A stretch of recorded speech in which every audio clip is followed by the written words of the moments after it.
Hello student, today I will talk on next chapter microorganism. What is microorganism? The extremely small organism which cannot be seen by naked eye is called microorganism. We can see the microorganism with the help of microscope. ये इतने छोटे छोटे जीव होते हैं जिन्हें हम अपनी खुली आंखों से नहीं देख सकते। इन्हीं को माइक्रो ऑर्गेनिज्म यानी सूक्ष्म जीव कहते हैं। इन्हें देखने के लिए हमें माइक्रोस्कोप की आवश्यकता होती है, जिसकी सहायता से हम इन सूक्ष्म जीवों को, इन माइक्रो ऑर्गेनिज्म को हम देख पाते हैं। इस माइक्रो ऑर्गेनिज्म को अध्ययन में सुविधा के लिए, कन्वीनियंस टू स्टडी, अध्ययन में सुविधा के लिए हम इसे 5 मेजर ग्रुप्स में बांट देते हैं। पहला है बैक्टीरिया, दूसरा वायरस है, protozoa, fungi and algae. All are the plural name. Singular name bacterium, virus, protozoan, fungus, alga. ये सिंगुलर नेम है। All the name are written on the board are the plural form. Now we study one by one of all these. It is very small. Bacteria is a very small but larger than virus. Virus से बड़ा होता है। It can found in land, air and water. It is found in 3 shape. Shape के आधार पर bacteria को 3 भागों में बांटा जा सकता है। Round shape bacteria, rod shape bacteria, spherical shape bacteria. यहां एक चीज जो ऐड करने की चीज है वह है, यहां ऐड कर देते हैं,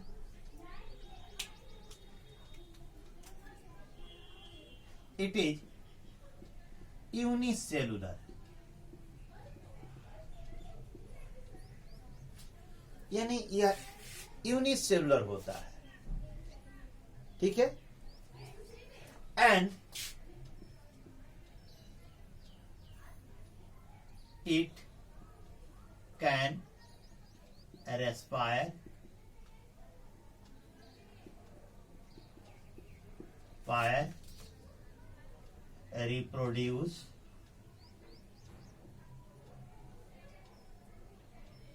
it can respire, reproduce, या रेस्पायर यानी श्वसन भी कर सकता है और रिप्रोड्यूस भी कर सकता है। ठीक है। अपने आप को यह रिप्रोड्यूस भी कर सकता है। Clear. It has a cell wall.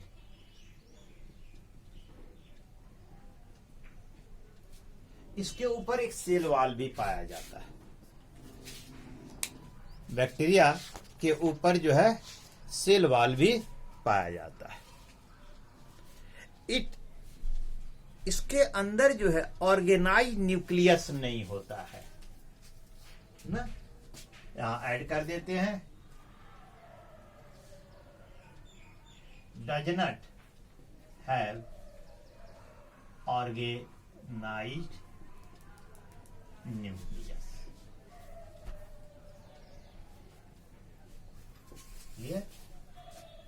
यानी बैक्टीरिया सिंगल सेल यानी यूनिसेलुलर ऑर्गेनिज्म है, एक सेल है।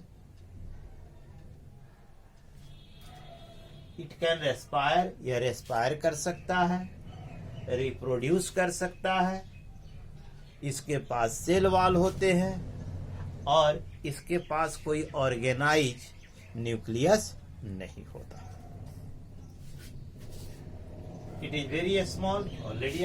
It can found in land, air, water. It is found in 3 shape.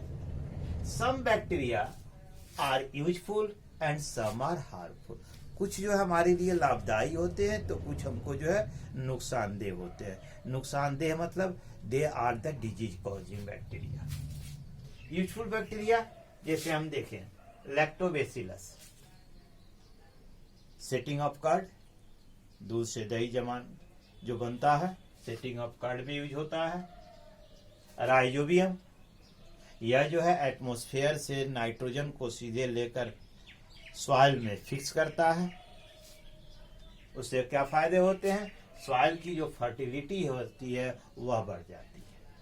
Some are use to make medicine, कुछ जो है दवा बनाने के काम में आते हैं, जैसे एंटीबायोटिक्स, पेनिसिलिन है, स्ट्रेप्टोमाइसिन है, एरिथ्रोमाइसिन है।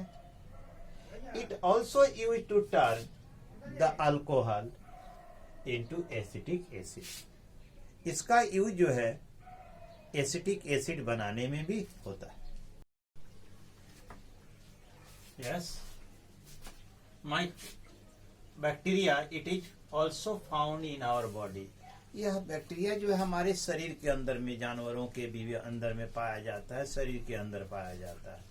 यह जो बैक्टीरिया होता है जो शरीर के अंदर पाया जाता है, जानवरों में भी पाया जाता है, वह कई तरफ से हेल्पफुल होते हैं, जो हमारे शरीर के अंदर इम्यून में हेल्प करते हैं, डाइजेशन में हेल्प करते हैं। यह बैक्टीरिया, जब यही बैक्टीरिया बाहर से कोई इंटर करता है जो डिजीज कॉजिंग बैक्टीरिया है, वह हमें नुकसानदायक होता है। लेकिन जो हमारे शरीर के अंदर जो पाया जाता है वह बैक्टीरिया हमारे लिए यूजफुल होता है, लाभदायी होता है।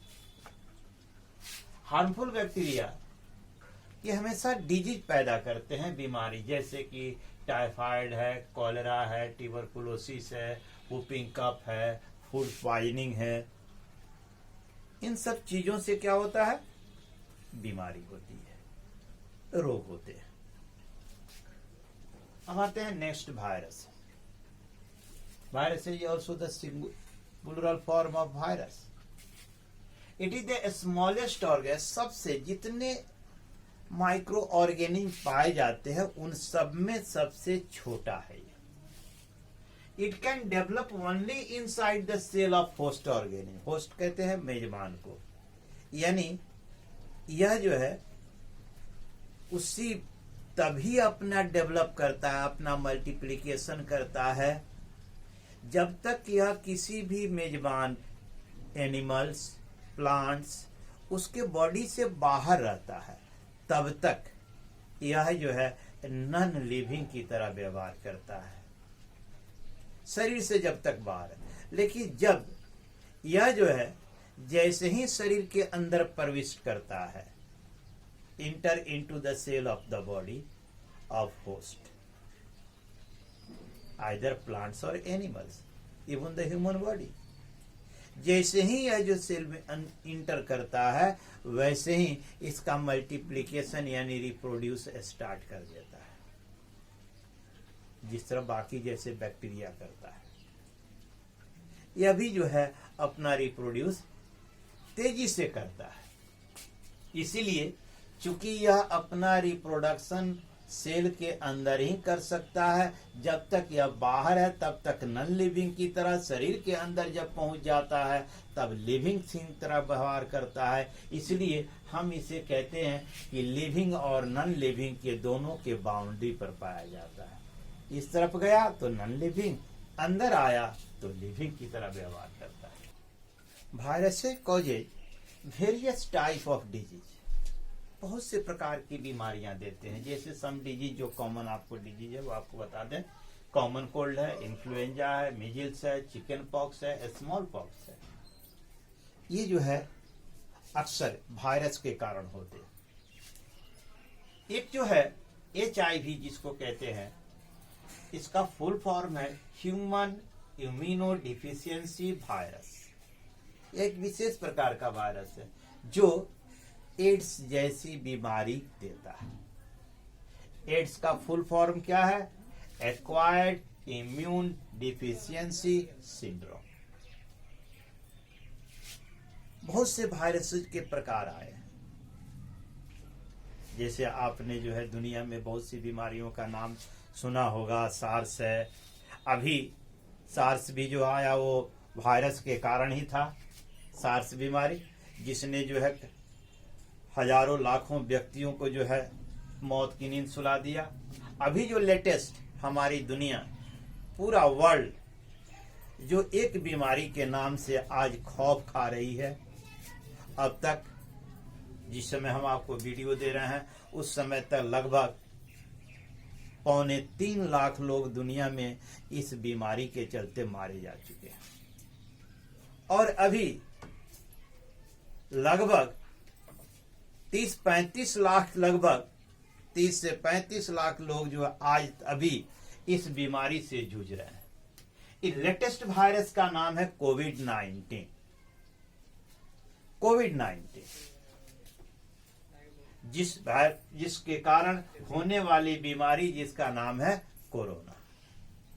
और आज तक अभी इसके बारे में विशेष जानकारी किसी को प्राप्त दुनिया में किसी को नहीं है। यह जो है हवा और मॉइस्चर के जरिए फैलता है।